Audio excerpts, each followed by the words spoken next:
بسم الله الرحمن الرحیم. السلام علیکم ورحمت الله وبرکاتہ. امید در کوم چې تاسو ټول په ټیک ټاک کې الله پاکم خوشاله آباد ساته. نن چې کومه زموږ وظیفه ده د پیغمبر علیه الصلاۃ والسلام د فتح مکې په ورځ باندې دا وظیفه کړې وه.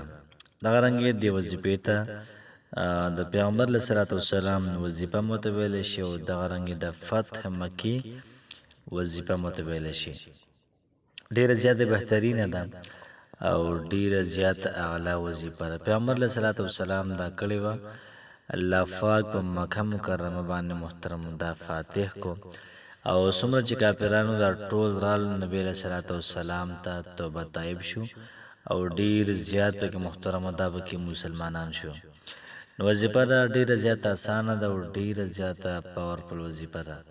یو بنده کو دا سوي چې هغه د نوکرۍ نه معزوله شوی وي، د نوکرۍ نه راویستل شوی وي او دی دا کلمات شروع کړي روزانه 100 پیرې وایي، انشاءالله العزیز الله پاک بوله نوکري بیا د بحال کړي.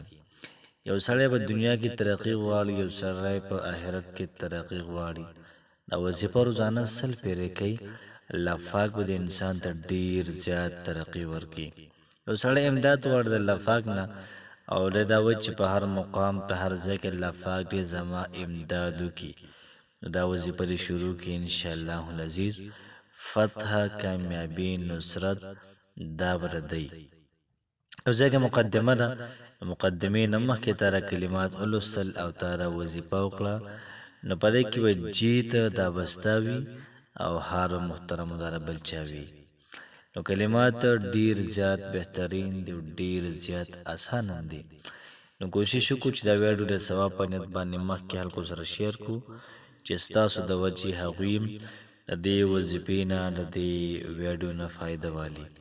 وظیفه داسې ده چې سهار او ماښام روزانه 3 پیرې درود شریف مخکې وروسته او دغه رنګې منځ کې دا کلمات به ووایو.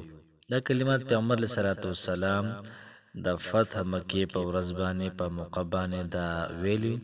پیغمبر علیه الصلاۃ والسلام چې کله مکې مکرمې ته داخلېدو دی ویلي: لا اله الا الله وحده لا اله الا الله وحده نصر عبده لا اله الا الله وحده نصر عبده.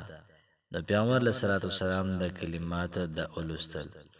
نو اوس چې د پیغمبر علیه السلام کوم امتیم د کلمات لولي او سهار ماښام سلسل پیرې وایي، انشاءالله العزیز په 100 ورځو کې به الله پاک د انسان ته فتح، کامیابي، نصرت او دغه رنګې څومره چې خواهشات دي دا به پوره کړي، څومره چې حاجات دي دا به الله پاک پوره کړي. الله پاک هم خوشحاله ساته. السلام علیکم ورحمت الله وبرکاتہ.